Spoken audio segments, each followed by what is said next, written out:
Morning students. Aadesh ITI lecture में YouTube में आपका स्वागत है।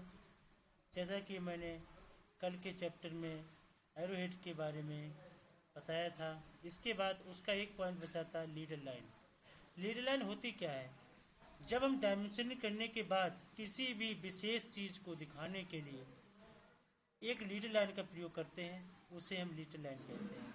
ये line leader line must be radial and incline with an angle below 30 degree and 60 degree the horizontal. कहने का मतलब है जब हम पहले किसी पॉइंट को नोट कर लेने के बाद उसको इंक्लाइन में मतलब 30 डिग्री पर या 30 डिग्री पर खींचने के बाद में हॉरिजॉन्टल लाइन के साथ उसको लगाते हैं। दूसरा पॉइंट उसका होता है लीडर लाइन किसी भी ऑब्जेक्ट के बाहरी लाइन खींचकर डायमेंशनिंग अथवा कुछ आवश्यक चीज़ों को दिखाने के लिए किया जाता है। Leader line should be never be draw horizontal line and vertical line. इसके बाद पॉइंट आता है सेक्शन लाइन। सेक्शन लाइन उन लाइनों को कहा जाता है किसी भी वस्तु को काटने के बाद हम उसको किस तरीके से दिखाते हैं, उन लाइनों को हम सेक्शन लाइन कहते हैं। जैसे सेक्शन लाइन को हैचिंग लाइन भी कहा जाता है। हैचिंग लाइन का मतलब है एक बड़ा डैश मतलब डैश फिर dash dash dash dash dash करके, इसको हम बोलते हैं और मतलब सेक्शन लाइन। सेक्शन लाइन हिस्सा दिखाने के लिए हम 45 डिग्री पर टेढ़ी लाइन करके खींचते हैं। कई बार वस्तु को आंतरिक शक्ल को दिखाने के लिए हम डॉटेड लाइन की जगह भी हम इसका प्रयोग करते हैं। ऑब्जेक्ट लाइन को नहीं प्रोजेक्टेड लाइन भी कहा जाता है। जैसे किसी भी ऑब्जेक्ट को दिखाने के लिए हम करते हैं। किसी भी ऑब्जेक्ट को काटने के लिए मुझे पहले सेक्शन लाइन का प्रयोग करना होता है। इसके बाद आता है हमारा मतलब डायमेंशनिंग। डायमेंशनिंग के कितने प्रकार होते हैं? डायमेंशनिंग दो प्रकार से की जाती है।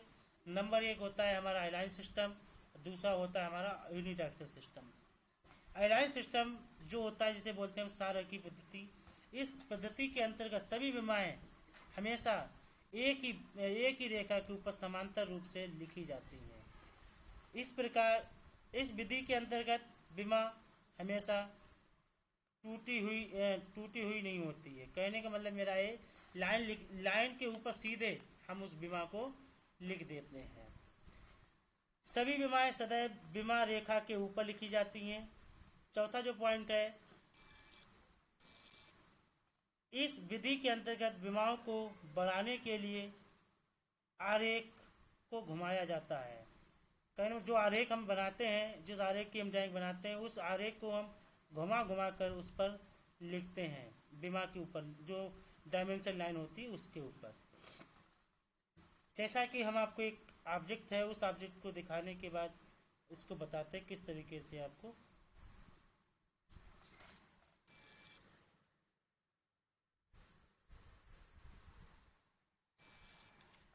इस तरीके से।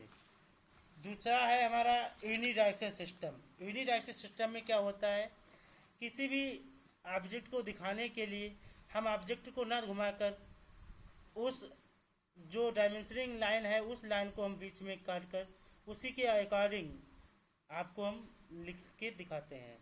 इस विमा प्रणाली में डायमेंशन लाइन के थोड़ी सी जगह बीच में छोड़कर डाली जाती है। इस प्रणाली के अंतर्गत सभी डायमेंशन इस प्रकार रखी जाती है कि ड्राइंग शीट के नीचे हिस्से से ही सारी डायमेंशनिंग पढ़ी जा सके।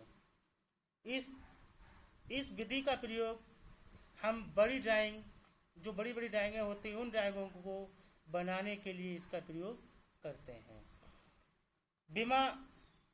विमा रेखा किसी भी दिशा में विमाएँ सीधी एवं ऊर्ध्वाधर लिखी जाती हैं। अगला जो पॉइंट है वो है डायमेंशनिंग तकनीकी। उपरोक्त दो प्रणालियों अथवा कभी कभी संयुक्त प्रणाली का भी प्रयोग किया जाता है। कहने का मतलब ये है, हम हमेशा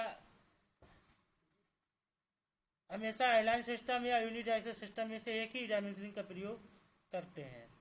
ज़्यादातर हम आमतौर पर जो करते हैं वो यूनिडायरेक्शनल सिस्टम का प्रयोग करते हैं। एक डायमेंशनिंग तीन प्रकार की होती है। डायमेंशनिंग तीन प्रकार की होती है। एक होती है हमारी चेन डायमेंशनिंग, दूसरी हमारी पैरेलल डायमेंशनिंग, तीसरी हमारी कंबाइंड डायमेंशनिंग।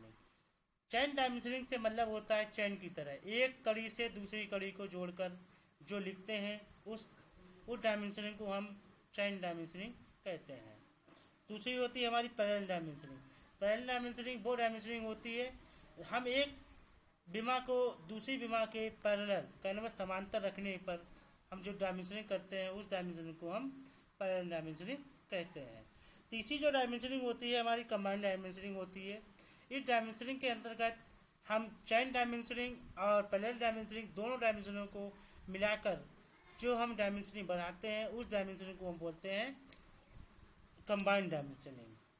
जैसा कि हम आपको चित्र के अंतर्गत तीनों चित्रों को हम दिखाते हैं, पैरेलल डायमेंशनिंग कौन सी होती है, चेन डायमेंशनिंग कौन सी होती है और कंबाइंड डायमेंशनिंग कौन सी होती है।